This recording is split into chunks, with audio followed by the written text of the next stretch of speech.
各位好，欢迎回到西奇。2010年12月11号，一名叫做 John 的警员带着他训练过的警犬 Blue 来到纽约吉尔戈海滩。Blue 的嗅觉在这一天异常敏锐。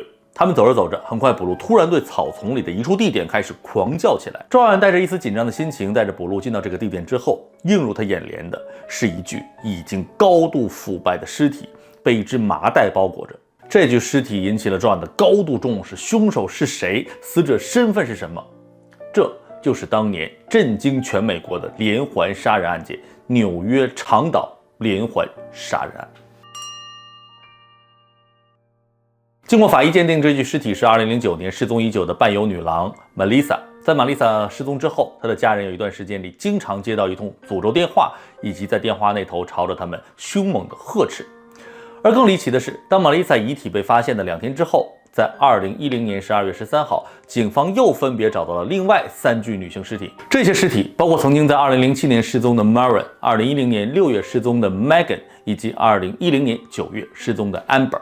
据调查，这些尸体在生前大部分都服用过违禁品，以及他们的身份全部都是伴游女郎。其中一名叫 Amber 的死者在失踪之前，她的男朋友还亲眼目睹过带走他女朋友的客人的样貌。他还非常清楚地记得，当时这名客人是开着一辆深绿色的雪佛兰汽车。此外，警方还发现这些女性生前都通过 Craigslist 招揽客户，每个人身高不超过1.60米，身上一丝不挂，没佩戴任何首饰。有些尸体的手脚还被胶带捆绑住，有些则被用皮带捆绑，并且被放进麻袋里。警方很快推断，这几名受害者应该是出自同一人之手。警方开始扩大搜索的范围，他们怀疑附近可能会存在更多尸体。果然，3个月之后的2011年3月29号，第5位受害者的部分残骸被发现，死者是失踪多年的 Jessica。在2003年的时候，她的部分残骸已经被发现。2010年4月4号，警方又分别找到了其他3具尸体，其中一名是24岁的女性，另一名则是仅有2岁的宝宝。这名宝宝去世的时候是被一条毛毯包裹着。警方还惊奇地发现了一具亚裔男性的尸体，年龄20几岁，其中4颗牙齿已经缺失。警方发现了的时候，这名男性身穿女性的衣服。经过法医鉴定，他的死亡原因是头部遭到撞击导致。警方在接下来的时间一共找到了11具尸体，这些尸体当中有些属于完整的，而有些失去了胳膊或者大腿。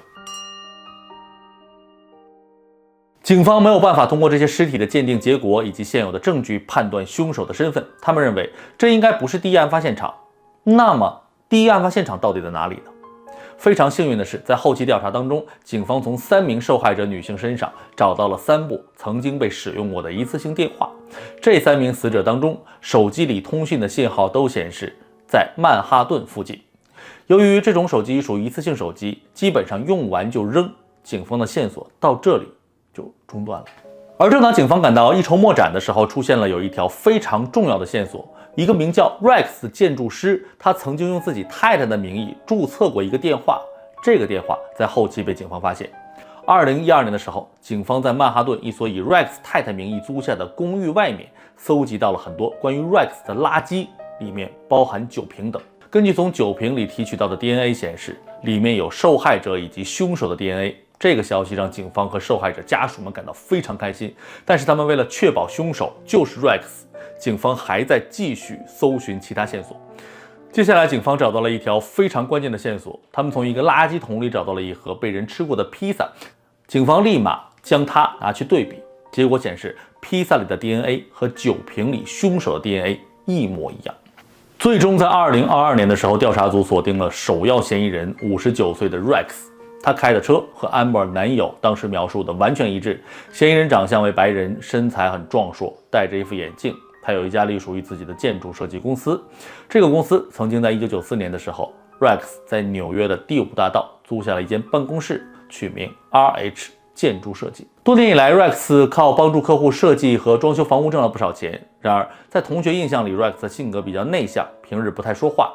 Rex 身边一位高中同学表示，他的性格易怒而且不友好，很敌对，也很冷漠，很傲慢，和人经常疏远，并且还有点奇怪。据警方了解 ，Rex 曾经和商店里的一名工作人员发生过争执。而另一方面 ，Rex 的邻居也认为他并不平易近人，曾经 Rex 还用斧头威胁过邻居。据另一名邻居供词 Rex 曾经还勾引过他的老婆，并且在他不在家期间经常和老婆搭讪。而这个 Rex 曾经呢还离过一次婚，之后他的第二任妻子 Asha 有自己的儿子。Rex 也很爱这个妻子的儿子，平日对他关爱有加。那 Rex 和这任妻子在结婚之后生下了一个女儿，名叫 Victoria。Victoria 也是一名非常优秀的孩子，是很多人眼中的榜样。我们试着揣测一下 Rex 本人这种犯罪动机啊，他虽然有婚姻和孩子，但是却经常寻求刺激。从受害者形象来看，每个女性外貌都是年轻漂亮的。Rex 可能生活中对性方面要求也比较强，他可能在平日生活当中不经常和妻子发生肢体关系。另外，从一些受害者的背景来看，其中有一位是2岁宝宝的母亲，还有一个名叫 Amber 的女性有男朋友，并且还曾经见过她的样貌。所以我认为 Rex 或许不仅想要占据这些女性的身体，他也想占据她们的内心。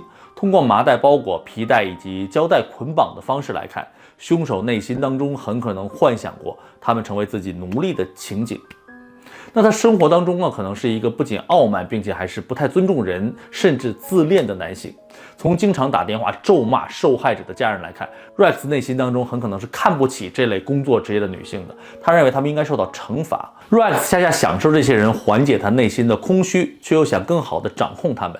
他可能一开始表现出自己大方的一面，给很多的钱，让这些女性服从自己的指令。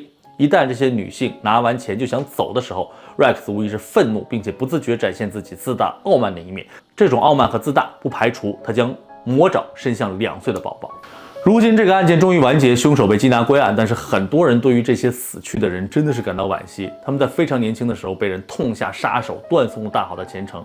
在当年绿河连环杀案当中，凶手也是针对女性痛下杀手。这些女性的职业也正是从事妓女这类工作的。这些人都对这类女性呢有一定的不满甚至歧视的畸形心理，即便放在当今社会，这些人也是非常危险的反社会的人格。